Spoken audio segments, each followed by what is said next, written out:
নদীগণে 18 প্রায় 20 ইঞ্চি, প্রায় 20 ইঞ্চি হবে, তাই না? পুরা চুন সুরকি দিয়ে এটা এখনও মজবুত। ইটগুলো দেখেন এখনও মজবুত, প্লাস্টারগুলো দেখেন একদম চুনের এখনও দেখা যাচ্ছে। এখানে এক সময় জমিদাররা থাকতো এবং তারা এখান থেকে পুরো সব কিছু নিয়ন্ত্রণ করতো। আচ্ছা, আমরা দর্শক এখন একটু সামনের দিকে যেতে যাচ্ছি। এখানে একটা নাম দেখা যাচ্ছে, এটা কি জসিম উদ্দিন নাকি? ও সরি, এটা দর্শক এটা হচ্ছে আমাদের পাসান স্কুলের সাবেক প্রধান শিক্ষক। ওনার ডাক নাম হচ্ছে খোকা, খোকা স্যার বলি আর কি, একে মাহমুদ হোসেন খোকা। তো ওনাকেও আমরা পাইছি, উনি আমাদের সময় হেডমাস্টার ছিলেন। আমার ফুফুদের সময়, আমার চাচাদের সময় ছিল ছিল উনি শিক্ষক।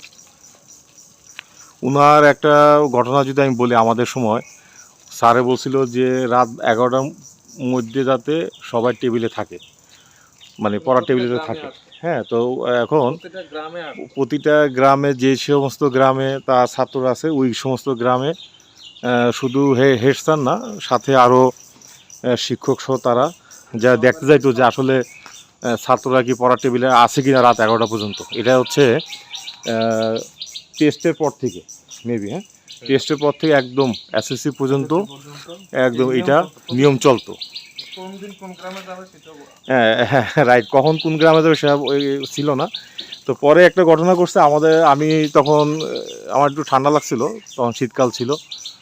তো তখন আমি অবশ্য 10টা 40-এ শুয়ে পড়ছিলাম, ঘুমিয়ে গেছিলাম। তো স্যার এসে নক করছে, তা আমার আর কিছু বলে নাই যে খান তোমার কিছু বললাম না, 11টা পর্যন্ত যাতে সজাগ থাকো। আমি জি স্যার। তো পরের দিন স্কুলে গেলাম, শুনলাম কোনো এক গ্রামে, নাম বলতে চাচ্ছি না, যাতে অনেক বন্ধুরা আছে, সে ওই বন্ধুর দোকানে ঘুমাইতেছিল সকাল সন্ধ্যা 7টার দিকে, তাকে ওখানে ইচ্ছা মতন নাম বলতে চাচ্ছি না। তো যাই হোক, এটা এটা দরকার আসলে, এটা হইলে অন্তত এখন তো কেউ পড়তেই যায় না, কেউ তো পড়াশোনাই করে না।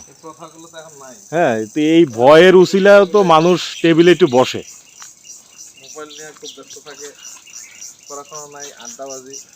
আমরা দিতে পারি না, একটা চক্কর দিয়ে দিই। হ্যাঁ,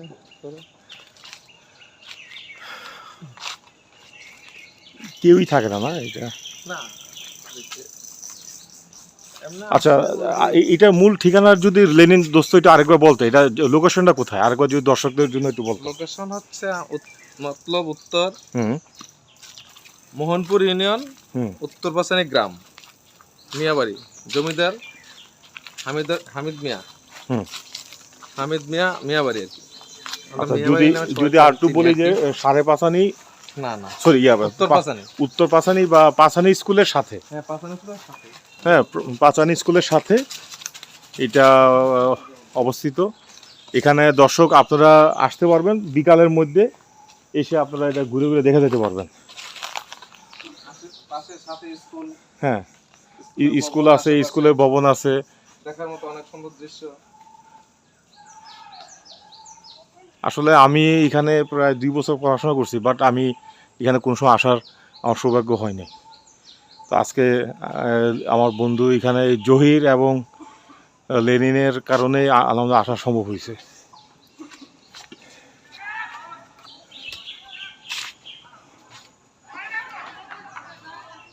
আপনারা